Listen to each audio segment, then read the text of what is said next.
Hi, Mission Gathering. Um, we're talking about compassion these next few weeks, and I was tasked with talking about boundaries. So, um, I think boundaries are healthy ways of managing my feelings inwardly and then also my relationships outwardly. What I mean by that is I've known when my boundaries have been not in a healthy place, when I've related to people either too close or kept them too far away.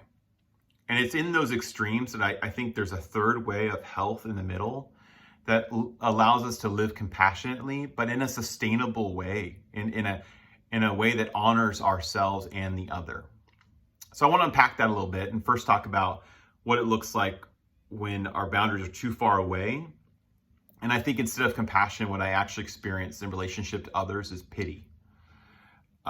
Because it's much easier to feel sorry for someone than it is to feel what they're feeling. Like if I'm walking by someone experiencing homelessness as they sit on the corner, it's much easier just to feel bad for them for a few fleeting moments than it is to take the time to imagine what they're feeling and then trace back to an experience I've had that where I had a similar feeling and then relate those feelings together of hopelessness or isolation or loneliness or abandonment. All that costs way more than I oftentimes willing to give, and so I default to pity. But I don't think God pities us. I don't think God pities me. I think God is compassionate. And I see in the book of Exodus one of many examples of this. When it says in verse 24 of chapter 2, it says, God heard their groaning and he remembered his covenant with Abraham, with Isaac, and with Jacob. And so God looked on the Israelites and was concerned about them. And what's God do then? He doesn't just see that, what's happening, and feel bad. He sends a method of liberation. You know, Moses and the people are given freedom as they mobilize together. It's beautiful. Because I think one of the problems with pity is it causes myself to overemphasize that which I'm uncomfortable with. So to go back to like the homelessness example, people have been living in tents for like thousands of years. It's not, it's not that unusual if you think about it. Still are all over the world. It's not that big of a deal. And yet I'll center myself in that other person's experience because I'm uncomfortable and because I'm comparing my experience with their experience. And so I live in a house and you live in a tent. And what I'll do is that ends up, instead of, it points to my own sense of discomfort rather than pointing out the injustice of what led to that situation in the first place. The broken systems that have enabled this, right? It centers me in a way in their experience that actually is really unhealthy. And that the problem is though, is compassion actually doesn't, it's not comparison. It's not the same thing. And that's because grief doesn't actually compare either. Let me give you an example to explain this. One of my dear friends, his wife, a couple years ago, fought through breast cancer. And so I spent days and days and days and days just sitting in the Issaquah Swedish hospital, just being there. And so I saw lots of their friends come and go, and that's fine, that's great. People brought things. But I also learned a lot by talking with them. And one of the things they would share was just how difficult it was for people to experience their grief. Like she would share how one of her friends would come in and would just get so angry about her breast cancer. And then she found herself, get this, comforting them because they felt so bad about it. That's why is she comforted, it has a way of centering ourselves, and it misses the point that I think what it does is actually, I think it reveals our own sense of self-pity because we're insecure with how to mourn. At least I know I am. I feel like we are, as Americans, are very ill-equipped with what it looks like to properly mourn. And if we're going to be compassionate people, we got to get really, really used to mourning, to experiencing the grief of others without defaulting to a sense of pity or self-pity. As a Enneagram 2, I don't know if you're familiar with that. It's been helpful for me, but one of the ways I know that I'm always going to go in unhealth is if I start acting like a martyr. Like, oh, and it's just self-pity is all it is, right? How could they do this to me? And why did this happen to me? It's just self-pity, but ultimately, oftentimes where it comes from is my martyrdom comes from a Messiah complex because I thought I could change everything, and then I felt bad because everything went against me. But I think compassion is healthier. I think that's the healthier road because I'm doing all those things out of defense of myself. I'm trying to protect myself, and you're trying to protect yourself. We don't want to experience my friend's breast cancer, like the feeling she's going through. And so we'd much rather get angry and go through our own cycle of grief. But I think compassion decides to enter into the feelings of another. And I think pity is exchanged for compassion when we dare to really know others. Just like self-pity, by the way, is exchanged for humility when we dare to know ourselves. I mean, it's simple and yet profound, as the scriptures say, to mourn with those who mourn. Like it's simple, but wow, how difficult that is. To just mourn with those who mourn. One of my favorite examples of this is in scripture in the story of Jesus and Lazarus.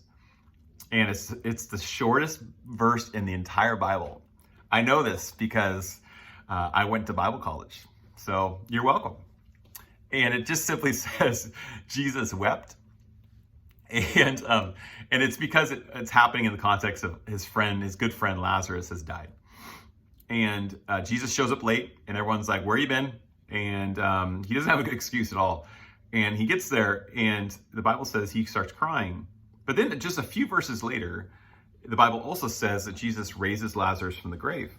So he knew he was going to raise Lazarus from the grave. And yet, what I think that story reveals to me is something beautiful about humanity. That hope and grief can coexist. And one does not discredit the other, but they both are held together when we live compassionate lives. Hope and grief can coexist. They're not mutually exclusive. So ultimately what I'm trying to say with this point is that pity cannot survive close proximity. So the antidote for pity and moving towards compassion, if you feel like you've been hurt and so you've put up some defenses and so it's resulted in pity because it's defense. I get it. I've been there too. I don't want to get hurt again. And so what we've done then, right, is the antidote to that is to choose to get close again. To choose to feel what others are feeling, to emotionally get close to people. So on the other extreme, right, that's one, is people keeping people too far away. But then the other extreme too that we've experienced is keeping people too close. And have you ever experienced that? Like where someone's asked something from you, right? They asked to borrow something or they asked for you to help them move or something, whatever it is. I cannot stand helping people move. That's why I don't own a truck, by the way. Boundaries. So, but they ask you for something and then they ask something else of you, and and then it starts to feel like they're no longer asking from stuff of you, but now they're taking parts of you, and it starts feeling like an infringement on your boundaries.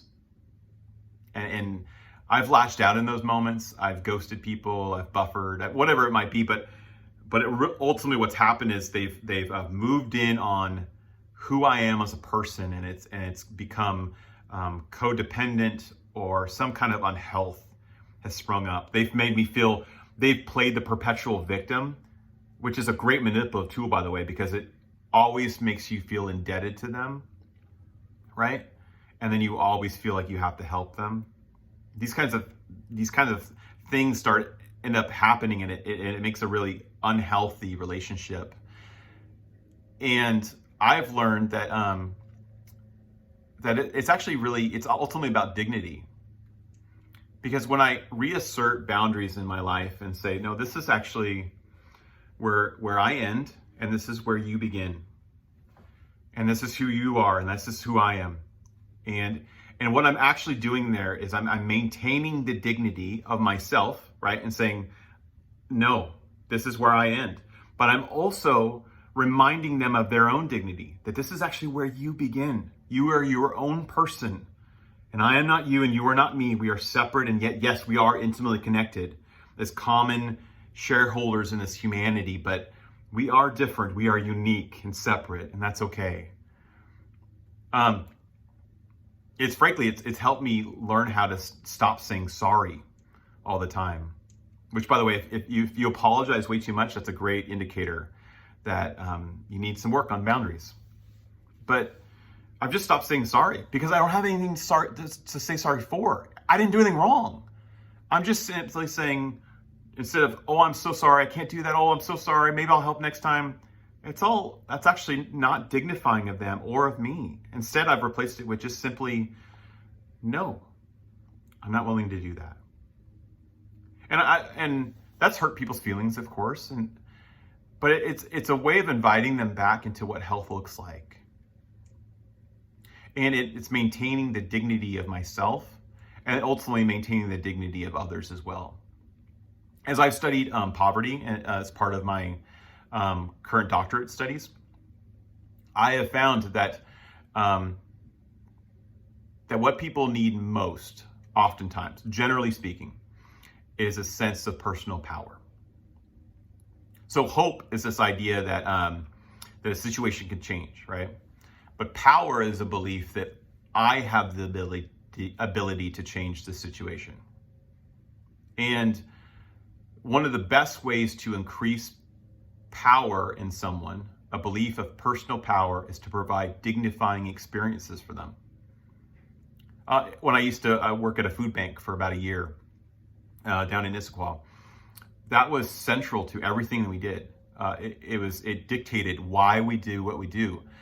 They used to have a model where we would just hand everyone the same bag of groceries that we pre-packed, and so everyone got the same stuff. And we changed it to a select model where we can go around just like a regular grocery store and pick out what kind of apples they want, oranges, and if they want dairy-free, or if they want gluten-free, or whatever it might be, that they can cater their unique needs of their families. And it's a small thing, I know, but it lent to a sense of personal power. You have the power of choice. You get to select. That's not me. And it spilled over into the way we provided customer service. Not charity, but customer service to people. And hopefully it provided a dignifying experience so that people could leave with a sense of, I can change my situation. I have the ability, I have that power to do that. It's also spilled over too in how I've viewed advocacy in many of today's current cultural conversations we're having, whether it's about race or gender inequality.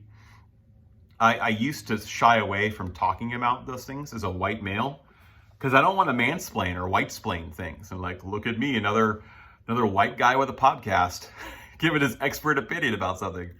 Like, no one needs that, right? But I've learned that I don't need to speak for people. Everyone has their own voice. What I can do is amplify the voices of others that have been marginalized. And that's how I see advocacy nowadays, is to amplify, not replace. I had a pastor friend that shared with me a story a long time ago about how they were trying to care for someone experiencing homelessness. And they invited him into their church. They met this guy in their city, and they invited him over to their church, and they provided him some new clothes and some food for the night. And he came back the next night, and he started attending services, and coming on Wednesdays and Sundays, and they were just, the whole congregation was just so excited because he would stay afterwards for the buffet, and they just were helping him. He had several changes of clothes now. He was looking sharper. They got him a haircut, all this stuff. And then out of nowhere, he just stopped coming. And they were so let down. They were like, we did everything for this guy, and it just all of a sudden just ghosted us. He just vanished. And then I decided to ask the question. I said, what did he do for you? And the pastor, without thinking, he responded, no, that's our job. And therein lies the problem. Because nobody wants to be a charity case forever. It actually goes against the very DNA of who we are as human beings. That we have this inherent value and power within us, given to us by our Creator. You and I are the imago Dei, the image of the divine, that will not allow us to be a charity case forever. It will revolt against that eventually. Because you and I are far more valuable and far more powerful than we will probably ever know. And I mean this, I really do, as the church, that I take Jesus' words for granted when he says, you will do greater things than these. I don't think he's being like hyperbolic or that we should take those words and just like over spiritualize them so that they're so ambiguous they're useless. I think, what if we just took them like super practically, that Jesus healed thousands, and so let's go heal millions. Like, let's just one up them everywhere we go. What if that's actually what that verse saying? I don't know. Maybe it's not, but I think it might be that when he says you'll do greater things than these, that he is trying to reawaken this sense of personal power that he is indwelled in each and every one of us as human beings, as the imago Dei. That you read a story about me getting some angry religious guys to drop some rocks and stop trying to hurt this one woman. You go topple an entire oppressive system that seeks to make gender unequal, and you right that wrong for good. Like, maybe that's what he means. Maybe we just go and run with it. I love the implications of that. And even take that story back to the original one about him throwing the rocks. Remember how that ends and it says, go and sin no more? I don't see that as a warning. I see that as empowerment. Like, go and run with this, lady. You got it. Like, that's our God that just believes in us and sees us stumble and fall and then watches us get back up with a friend and go even further. Okay, sorry, went off a little tangent. Let's bring it home. Let's land this plane, huh? So, boundaries. Ultimately, I think what they do is I think they lead to joy, not cynicism. Because I've swam in these social justice pools for a long time. I have. And people that do this kind of work can be some of the most miserable human beings I've ever known. And they've become so cynical. But I've come to believe that cynicism is just another defense mechanism that keeps us from joy, that keeps us from a true life of compassion. Rob Bell explains it this way. I think it's profound, that cynics are usually people who are scared to go through the suffering, so they just stay on the edges of it, critiquing those who try to enter. But if you and I decide to enter into it, like really go in to the sufferings of this world, to feel what that person sitting in the corner is feeling, to realize the amount of work that we need done to change our climate crisis, to put in the work, to feel, to truly feel. On the other side of that is actually joy. And it's like this profound joy. It's the joy that allowed Christ to endure the cross. Because it didn't end at the cross. There was joy on the other side. I just thought of that. There was joy on the other side.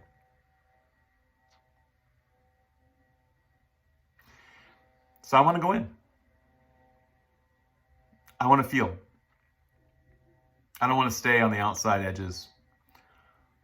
I want to maintain the dignity of myself and the dignity of others. I don't want to default to pity. It just protects myself. But it dies the closer I get. You know? And that's going to require humility to know myself, of how I'm feeling, of when boundaries have been surpassed. It's going to have to really know myself. I'm going to have to go into myself and actually know when I'm experiencing martyrdom or self-pity. I'm going to have to really get in there and find out where some of that stuff came from in the first place. I'm going to have to do some work, but also it's going to require compassion. That means I'm going to enlarge my heart towards this world. I want to be a softer and kinder and more generous and more hopeful and more joyful person 10 years from now than I am now. And I think that means we got to go through, not stop at the edge. I want to be softer. So in conclusion, let's be those kinds of people, like healthy boundaries, but may it cost us our lives. Maybe pick up our cross and follow Christ while maintaining the very spoken dignity that he gives us as the Imago Dei. Because for God so loved the world, he didn't pity it. And also the word became flesh and dwelt among us. So there's no need for professional distance. Let's get close to people. Feel what they're feeling. All right? I know that was a little bit of a scattershot, but I hope it was helpful. And so go and live this kind of life this week. I want to try to. I want to feel what people are feeling. I want to love better tomorrow than I did today.